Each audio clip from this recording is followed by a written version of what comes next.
Magnetic dipole ये हमारा topic है। जो करंट कैरिंग लूप होता है, जैसे कोई भी कॉइल है, ये लूप है। लूप ऐसा भी हो सकता है ना।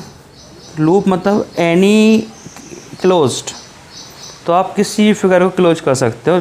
जनरली सिमेट्रिक फिगर लिया जाता है, ये सर्कुलर ले लिया, ये रेक्टेंगल ले लिया। कोई भी करंट कैरिंग लूप है या एक कॉइल है या सोलेनॉइड है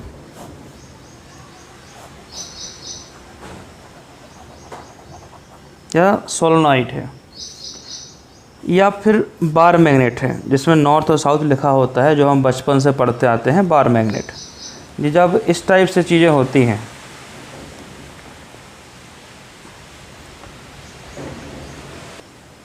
जब इन सारी चीज़ों को, जैसे करंट कैरिंग कॉइल हो गई, लूप हो गया, है ना, या कॉइल हो गई या सोलेनॉइड हो गया, इन सब को जब हम किसी मैग्नेटिक फील्ड में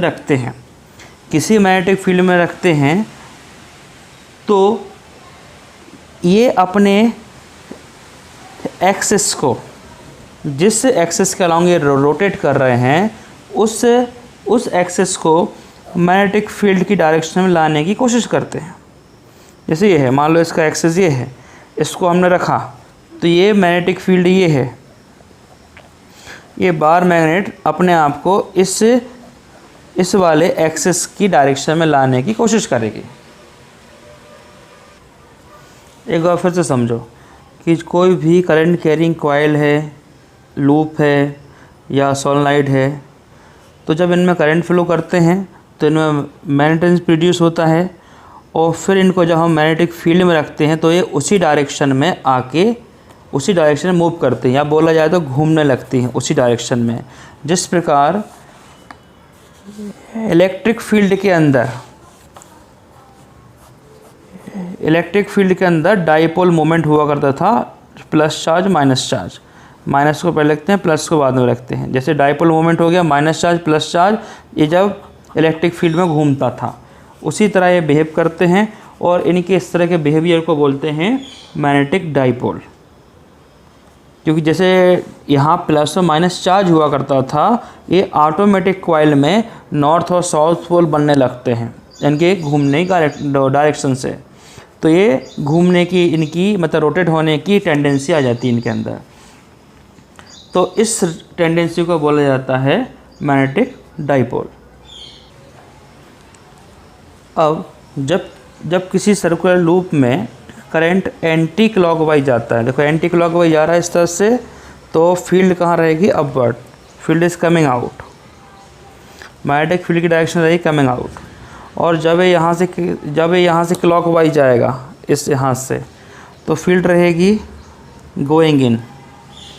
तो जब एंटी क्लॉकवाइज मूव करता है किसी सर्कुलर कॉइल में करंट, तो वहाँ पे नॉर्थ पोल बनता है, और जब करंट क्लॉकवाइज घूमता है सर्कुलर लूप में, तो वहाँ पे साउथ पोल बनता है, और फील्ड की डायरेक्शन इनसाइड होती है, इनसाइड द प्लेन, या अंदर की तरफ होती है। अब बात करते हैं डाइपोल मोमेंट की। डाइपोल मोमेंट को डेरिवेशन हम ड्राइव कर चुके हैं, tau equal to I A B sine theta. और चूँकि ये डाइपोल मोमेंट कहाँ के, इलेक्ट्रिक फील्ड के डाइपोल मोमेंट जो हमने पी पढ़ा था, पी का वो बारे में पढ़ा था, टाउ पढ़ा था, tau equal to P E sine theta, जो हमने वहाँ करंट वाले चैप्टर वगैरह में पढ़ा था। तो वहाँ से जो डाइपोल मोमेंट का फार्मूला होता है उसको भी लिखा, tau equal to P sine theta. दोनों की टेंडेंसी नेचर सेम है, तो फॉर्मेट भी सेम है। ये साइन है, ये दोनों साइन सेम हो गए। यहाँ मैग्नेटिक फील्ड और यहाँ इंटेंसिटी ऑफ इलेक्ट्रिक फील्ड, दोनों ये सेम हो गए। तो बचा क्या? ये डाइपोल मोमेंट था, और यहाँ बचा आई है। तो जो मैग्नेट का डाइपोल मोमेंट है उसको हम बोल देते हैं एम, और एम किसके इक्वल हो रहा है? आई ए के। ऐसा कोई डेरिवेशन नहीं है इसका, हम इसको कंपेयर करके कैलकुलेट करते हैं। तो एम इक्वल टू हो गया आई ए। अगर इस एम में एन टर्न है तो हो जाएगा एन आई ए। याद करने के लिए इसको बोल दो एन ए आई, नाई बोल दो याद करने के लिए। अब करंट स्केलर क्वांटिटी है, क्योंकि करंट जो वेक्टर्स लॉ होते हैं उसको जो वेक्टर्स लॉ को फॉलो नहीं करते हैं, इसलिए करंट यहाँ पे इस तरह क्वांटिटी है, मतलब वेक्टर्स के जो अलजेब्रिक रूल है उसको फॉलो नहीं करती है। और एरिया वेक्टर क्वांटिटी है, तो जो magnetic dipole moment is a vector quantity, तो ये वेक्टर साइन लगा दिया।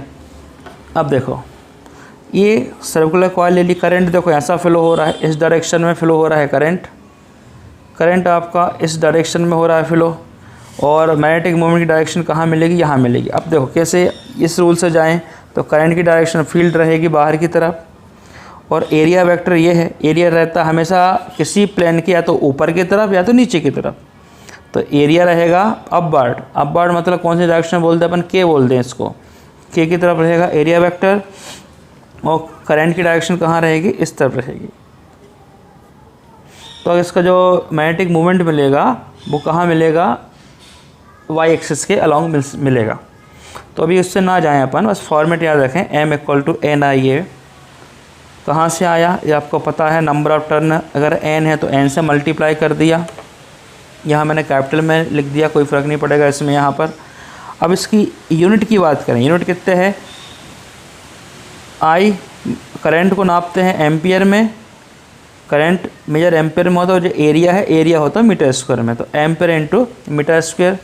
अब डायमेंशंस की बात कर लें तो जो डायमेंशन फार्मूला होता है, m तो है नहीं तो 0, l मतलब एरिया को हो गया लेंथ का स्क्वायर, और टाइम नहीं है तो 0, और यह करंट को लिख दिया a, तो इसका डायमेंशन हो गया।